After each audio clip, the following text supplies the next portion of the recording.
নমস্কার, happy new year. সবাইকে শুভ নববর্ষের শুভেচ্ছা, অভিনন্দন, ভালোবাসা এবং সকলে সারাটা বছর ভালো কাটুক এই আশা নিয়ে আজকের সাপ্তাহিক রাশিফল আপনাদের কাছে উপস্থাপনা করছি। অর্থাৎ 1 তারিখ থেকে একদম মাসের প্রথম দিন, এবং এই নিয়ে মাসিক রাশিফল, সাপ্তাহিক, বার্ষিক রাশিফল সবই দিয়েছি।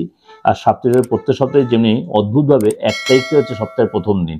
এই 1 তারিখ থেকে 7 তারিখ আপনাদের সাপ্তাহিক রাশিফল প্রেজেন্ট করব বা উপস্থাপনা করব। তার আগে বলে রাখি, চন্দ্র রয়েছে সিংহ রাশিতে, কেতু রয়েছে কন্যা রাশিতে, আর বৃশ্চিক রাশি রয়েছে শুক্র আর বুধ। বুধ এখানে বক্রী অবস্থায় রয়েছে। 2 তারিখে বুধ কিন্তু মার্গী হয়ে যাবে। একদম ভালো করে শুনে, শুক্র আর বুধ যেখানে বসে আছে বৃশ্চিকে, বুধ কিন্তু এই 2 তারিখে ওই বক্রী অবস্থা থেকে মার্গী হবে।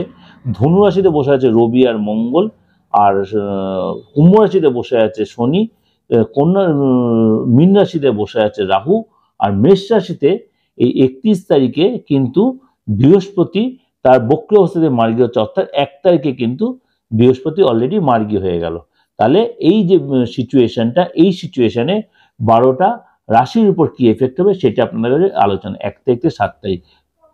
এখন বলো মকর রাশি। মকর রাশি এই সপ্তাহটা কেমন যাবে? এই সপ্তাহ বলতে 1 তারিখ থেকে 7 তারিখ 2024 সালে 1 তারিখ থেকে 7 তারিখ কেমন যাবে? আপনার শারীরিক যে একটা প্রবলেম চলছিল, যাদের শারীরিক প্রবলেম চলছে বা কোনো একটা ক্রনিক প্রবলেমে ভুগছেন, তারা অনেকটাই সেখান থেকে রিকভারি করতে পারবেন বা অনেকটাই নিজেকে ফ্রেশ লাগবে। শত্রু অনেকটাই দমন হবে, নিজেকে বেশ কনফিডেন্স আসবে আপনার মধ্যে। কিন্তু আপনার যে কাজ করতে যাচ্ছিলেন সেখানটা কিন্তু অনেকেই আপনার বাধা দেবে বা আপনি অনেক কিছুর বাধার সম্মুখীন হতে পারেন। ঠান্ডা লাগার ধাত ছিল বা একাকিত্ব বোধ ছিল বা ছোটোখাটো যে প্রবলেম ছিল, মানে কোনো আলসারের প্রবলেম বা এরকম কোনো হয়তো ছোটোখাটো কোনো অপারেশন হয়েছে, সেই জায়গায় কোনো অস্বস্তি বোধ করছেন বা ভুল ট্রিটমেন্ট হয়তো হয়ে গেছিল, এই বছর বা এই সপ্তাহ থেকে একদম মাসের প্রথম দিকে কিন্তু সেই জায়গাটা আপনি অনেকটাই রিকভারি করতে বা শরীরটা অনেকটা বেটার হবে। সুতরাং এই 2024 সাল কিন্তু মকর রাশির জন্য অনেকাংশেই ভালো। কি কোনো মাস হয়তো আপনার ক্ষেত্রে কোনো ফ্যাক্টর হতে পারে, কিন্তু ওভারঅল কিন্তু 2024 সালে অর্থাৎ মাসের প্রথম দিকে কিন্তু আপনার সময়টা ভালো আসছে। নতুন কোনো প্ল্যান প্রোগ্রাম করতে পারেন, নতুন ব্যবসা চিন্তাভাবনা করতে পারেন, নতুন কোনো চাকরির যোগাযোগ সেখানে আপনি জয়েন করতে পারেন এবং ব্যবসা আপনি ইনভেস্ট করতে পারেন।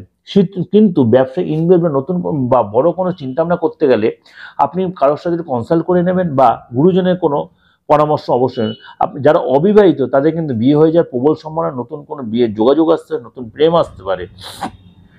পার্টনারশিপ ব্যবসা যারা করছেন, বিশেষ করে কোনো ল্যান্ড রিলেটেড ব্যবসা বা ধরুন লোহা সংক্রান্ত ব্যবসা বা কনস্ট্রাকশন রিলেটেড ব্যবসা বা কোনো সাপ্লাইয়ের ব্যবসা, এই ধরনের ব্যবসা বা আপনার মেডিকেল রিলেটেড বা অ্যাডভার্টাইজিং রিলেটেড বা কোনো মিডিয়া রিলেটেড বা সোশ্যাল মিডিয়া কোনো রিলেটেড ব্যবসা করছেন, তারা কিন্তু এই সপ্তাহে যথেষ্ট সাকসেস পান। অর্থাৎ এই সপ্তাহে আপনার সাপোর্টের সময় শুরু হয়ে গেল।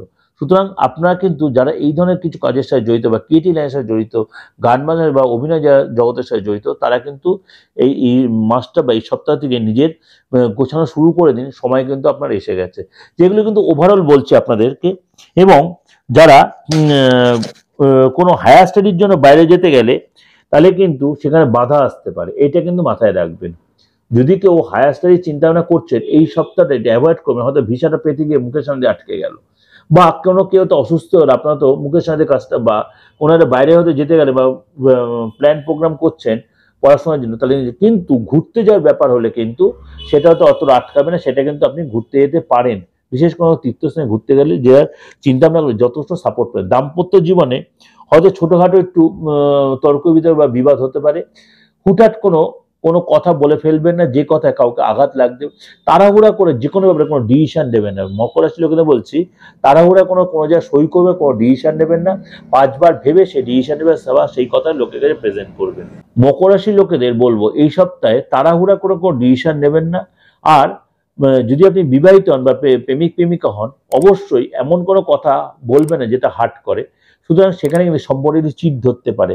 সুতরাং আপনাকে চেষ্টা করতে হবে কথা কিছু বলার আগে আপনাকে অবশ্যই নিজেকে চিন্তা করে সেই কথাটা প্রেজেন্ট করবেন। যেটা আমার কথা আপনি যে কিছু কষ্ট পাবেন না, কেন আপনাদের ভালোর জন্যই বললাম। ভালো লাগলে অবশ্যই লাইক করুন, সাবস্ক্রাইব করুন, বেল বাটনটা অন করে যত লোকের শেয়ার করবেন। নমস্কার, ভালো থাকুন।